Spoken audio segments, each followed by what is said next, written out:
Dear student, स्वागत है आपका आप ही के अपने YouTube channel math bye Yashwani sir पर। और जैसा कि आप लोगों को पता है कि हमने एनसीईआरटी 10th क्लास का मैथ्स की सीरीज शुरू कर दी है, जिसमें आज हम तीसरी वीडियो को लेकर आए हैं। यानी आज हम पार्ट 3 पढ़ेंगे, जो कि आप लिखा हुआ है, और वो भी प्रश्नावली 1.1 का। आज ये चैप्टर पूरी तरह से फिनिश, मतलब चैप्टर नहीं, आज ये प्रश्नावली पूरी तरह से समाप्त हो जाएगी। ठीक है, जिसमें हम क्वेश्चन नंबर 5, 6 और 7 को डिस्कस करेंगे। हम छोटी छोटी वीडियोस में इसलिए इसको 3 पार्ट में बनाई है स्टूडेंट, क्योंकि वीडियोस काफी लंबी हो जाती है ना। और स्टार्टिंग में इतनी लंबी वीडियो जो है, बहुत सारी चीजें होती हैं, एडजस्ट करने में थोड़ी प्रॉब्लम होती है, तो इसी वजह से ये 3 पार्ट में बनाया है।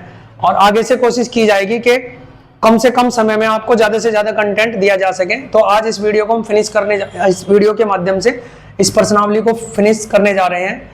और हमारा चैनल, जैसे कि आप लोग देख पा रहे हो, मैथ बाय यशवनी सर, आपको ये सब्सक्राइब करना है और ज्यादा से ज्यादा अपने दोस्तों में शेयर करना है, ताकि हम ज्यादा से ज्यादा लोगों तक जुड़ पाएं और अपनी सेवाएं आप लोगों को दे पाएं।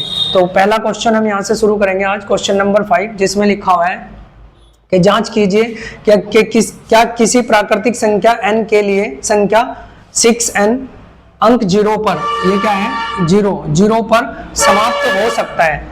तो स्टूडेंट यहाँ ये कहना चाह रहा है कि संख्या n जो है एक प्राकृतिक संख्या है, और प्राकृतिक संख्या मैं आपको बता चुका हूँ, जैसे 1, 2, 3, 4, 5 और अनंत तक कुछ भी हो सकती है ना।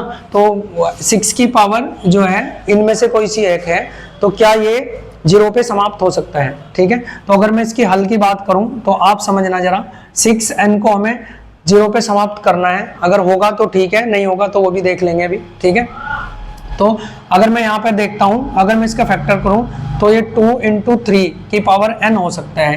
ठीक है, 2 × 3 की पावर n हो सकता है। और स्टूडेंट आप लोगों को पता होना चाहिए कि अगर कभी भी आपको कोई संख्या 0 पे समाप्त करनी है, तो उसमें मेनली जो है 2 × 5, यानी 5 और 2 का एक पेयर होना बहुत जरूरी है ना। 5 और 2 का पेयर बनने पर हमें 0 मिलती है। तो अगर इस तरीके से ये होता तो शायद हमें यहाँ पे 0 मिल जाती। और वैसे भी 6 की पावर आप कितनी भी करो, कभी वहां से 0 नहीं मिलेगी। ठीक है, तो यानी हम ये लिख सकते हैं, चूंकि यह 2 की पावर यहाँ कुछ और भी हो सकती है ना। जैसे मैं लिखूं, क्योंकि यह 2 की पावर n × 5 की पावर m के रूप में नहीं है, अतः यह 0 पर समाप्त नहीं हो सकती। ठीक है, सकती है। ठीक है स्टूडेंट, तो यह 0 पर समाप्त नहीं हो सकती है।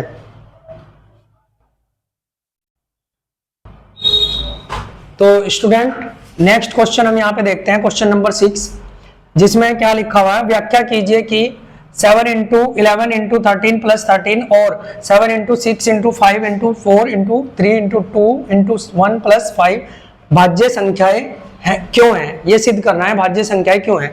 तो पहले आपको पता होना चाहिए कि भाज्य संख्या क्या होती है और अभाज्य संख्या क्या होती है। ठीक है, तो स्टूडेंट अभाज्य संख्या वो होती है जो केवल अपने आप से ही कटती है ना, केवल अपने आप से ही कटती है, जैसे हमने डिस्कस कर चुके हैं, तो आप वो देख लेना। ठीक है, तो यहाँ पे हम डायरेक्ट क्वेश्चन को सॉल्व करने जा रहे हैं।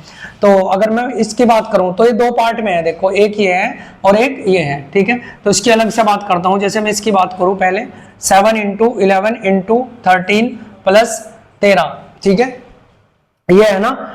और इसमें अगर मैं इसको सॉल्व करता हूं तो यहां से आपको क्या दिखाई दे रहा है, ये सारे इनटू में है और ये अलग से प्लस में है। तो यहां से मैं 13 कॉमन ले सकता हूं। तो 13 कॉमन लेने पे क्या होगा, यहां से 7 आएगा और इनटू यहां से क्या बचेगा, 11, और 13 तो यहां से चला ही गया, तो उसे लिखने की जरूरत नहीं। और प्लस यहाँ पे 13 पूरा का पूरा चला गया, तो कितना बचा, 1 बचेगा। ठीक है, तो क्योंकि 13 तो बाहर आ गया ना, तो यहाँ से 13 आ गया, और यहाँ बचा 1 के गुणा करोगे तो 1 ही रहेगा, और यहाँ से 13 चला गया, लेकिन ये प्लस में है तो ये 1 लिखना पड़ेगा। ठीक है, तो इसको हम कैसे लिख सकते हैं, 13 × इसमें ब्रैकेट ये 77 हो गया, है ना, और प्लस 1 ये है, तो ये 78 हो गया, यानी 13 × 78। यानी हमें इससे पता चल गया कि 13 के इस संख्या के इसके जो है 1 से अधिक गुणनखंड है ना। नहीं तो ये केवल 1 से भाग होती तो फिर ये क्या होती, अभाज्य संख्या होती। तो ये बताना है अब भाज्य क्यों है, क्योंकि इसके 1 से ज्यादा गुणनखंड है, तो इसलिए यह क्या है, यह क्या है, एक भाज्य संख्या है। ठीक है, तो आपको ऐसे लिखना है, क्योंकि इसके एक से अधिक, है ना, एक से अधिक गुणनखंड है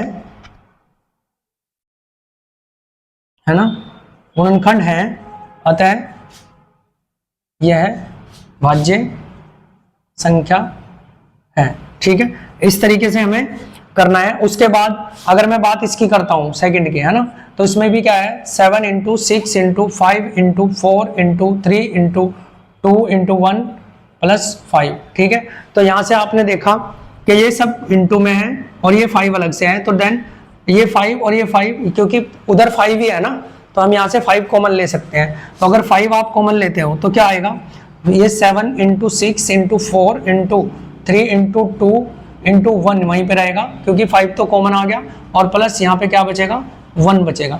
ठीक है, तो वही चीज यहाँ से वैसे तो हमें पता ही चल गया कि इससे क्योंकि एक तो 5 ही आ गया इसमें से, और इसके भी कुछ ना कुछ गुणनखंड हो गए, तो ये भी भाज्य संख्या है। लेकिन फिर भी इसको थोड़ा हमें सोल्व करना पड़ेगा। जैसे 6 सत्ते कितना हो गया 42, गुणा में 4 तिया 12 दूनी 24 ही कम 24, यानी ये 24 आ जाएगा यहाँ पे। ठीक है, और प्लस में 1 भी है, प्लस में 1 भी है। तो अगर मैं इसकी गुणा करता हूँ 42 की, ठीक है, तो डायरेक्ट हम 24 से गुणा भी कर सकते हैं, क्योंकि 24 दूनी कितना हो 48 और 4 ये, है ना, 24 दूनी कितना होता है, 24 दूनी होता है 48। अगर आप ऐसे नहीं कर पा रहे तो पहले 4 की गुणा करो, वो तो आपको पता ही है। तो 24 दूनी 48 का 8 आ गया, 4 हासिल, और 24 चौक होते हैं 96। तो 96 में अगर 4 जोड़ोगे आप तो क्या आएगा, 96 में अगर 4 जोड़ते हो तो 100 हो जाएगा। ठीक है, 96 4 100, यानी यहाँ हमारे पास क्या मिलेगा, और ये एक इसमें प्लस हो जाएगा, यानी गुणा में 1009 हमें यहाँ मिलने वाला है। और यहाँ से हमें पता चल गया कि इसके एक से ज्यादा गुणनखंड है ना, तो इसलिए ये भी आप इसको भी इस तरीके से लिख सकते हैं, क्योंकि इसके एक से अधिक गुणनखंड है, अतः यह भाज्य संख्या है। ठीक है स्टूडेंट, तो ठीक है स्टूडेंट, लास्ट क्वेश्चन 1.1 का 7, इसको हम डिस्कस करते हैं। क्वेश्चन देखने में काफी आपको बड़ा लग रहा होगा, लेकिन क्वेश्चन बहुत आसान है। ठीक है, तो इसको पढ़ते हैं। किसी खेल के मैदान के चारों ओर एक वर्ताकार पथ है। ठीक है, यानी कोई खेल का मैदान है और उसके चारों ओर एक वर्ताकार, जैसा कि आप देखते हैं रनिंग वगैरह करते हैं ना सब बच्चे, तो उस तरह का वर्ताकार है ना, वो पथ है। ठीक है, 400 मीटर का जैसे होता है या कितना भी। इस मैदान का एक चक्कर लगाने में सोनिया को 18 मिनट लगते हैं, जबकि इसी मैदान का एक चक्कर लगाने में रवि को 12 मिनट लगते हैं। यानी दो लोग हैं यहाँ पे, कौन कौन, एक सोनिया है और एक रवि है। सोनिया को कितने मिनट लगते हैं, 18 मिनट लगते हैं, और रवि को कितने मिनट लगते हैं, 12 मिनट लगते हैं। किसका, इस मैदान का चक्कर लगाने में। मान लीजिए कि दोनों एक साथ एक ही स्थान से और एक ही समय पर चलना प्रारंभ करते हैं और एक ही दिशा में। जैसे मान लो मैं ये बात करता हूं कि ये इसका उनका स्टार्टिंग पॉइंट है, ये दोनों ने यहां से, है ना, एक ही स्थान से और एक ही दिशा में और एक ही समय में, सपोज करो 8 बजे, है ना, चलना शुरू किया, एक ही दिशा में चलना प्रारंभ करते हैं, तो कितने समय बाद वह पुनः एक साथ मिलेंगे, यानी कितने समय बाद वापस वो यहाँ पर मिल सकते हैं। ठीक है, तो हमें पता है इसमें कुछ नहीं करना होता, केवल इन दोनों का एलसीएम लेना है। कभी भी ऐसा हो, अगर इसमें तीसरा भी होता, जैसे ऐसा होता सोनिया 18 में, ये 12 में, और एक मान लो एक और मनोज होता कोई, है ना, वो कहता 10 मिनट में, तो फिर तीनों का एलसीएम लेते। ठीक है, तो फिलहाल हमें यहाँ पे 2 दिया है, तो इन दोनों का हमें क्या लेना है, एलसीएम लेना है। ठीक है, इन दोनों का एलसीएम लेना है। और एलसीएम हम कैसे लेते हैं, जब 18 है, 18 को भाग करो 2 से 9 बार जाएगा, 3 से काटो 3, 3 से काटो 1। ठीक है, यानी जो 18 के हमें यहाँ पे फैक्टर मिलते हैं, गुणनखंड मिलते हैं, वो 2 इंटू 3 मिलते हैं। ठीक है, उसके बाद हमारे पास बचता है ये 12। ठीक है, 12 को काटते हैं तो 2 से काटो 6, 2 से काटो 3, तो 3 एकम 3। ठीक है, इस तरीके से हमें इसके जो 12 के मिलेंगे यहाँ पे गुणनखंड, वो कितने मिलेंगे, 2 इंटू 3। तो यहाँ से हमें क्या लेना है, एलसीएम। यहाँ से हमें क्या लेना है, एलसीएम। और एलसीएम में मैंने आपको बोला था कि जैसे इसमें 2 है और 2 इसमें भी है, लेकिन इसमें 2 टाइम आया है, यानी 2 इसमें 2 बार आया है, इसमें एक ही बार आया है, तो ये दोनों ले जाएंगे। यानी इसको ऐसे लिख सकते हैं, यहाँ 2 की, देखो जैसे मैं अगर इसको लिख के दिखाऊं, ये जो 18 है ना, इस 18 में ये 2 की पावर 1 है, इंटू 3 की पावर कितनी है, 2 है। ऐसे ही 12 में देख लो आप, 2 की पावर कितनी है, 2 है, इंटू 3 की पावर कितनी है, 1 है, ठीक है। तो यहाँ पे 2 की पावर 1 और यहाँ पे 2 की पावर 2 है, तो हम बड़े वाली पावर लेंगे, यानी जब हम एलसीएम लेंगे तो 2 की पावर 2 लेंगे, 2 की पावर 2 लेंगे, ठीक। फिर 3 है, तो 3 में भी हम बड़े वाली लेंगे, 3 की पावर क्या लेंगे, 3 की पावर लेंगे 2 लेंगे, ठीक है। 2 की पावर 2 का मतलब होता है 4 और 3 की पावर का होता है 9, यानी 9 चौक 36। तो इस तरीके से वो 36 मिनट में उन्हें एक साथ मिलेंगे। तो उम्मीद है कि आप लोगों को ये सेशन भी समझ आया होगा और अच्छे से आप लोग तैयारी भी कर पाएंगे इससे, ठीक है।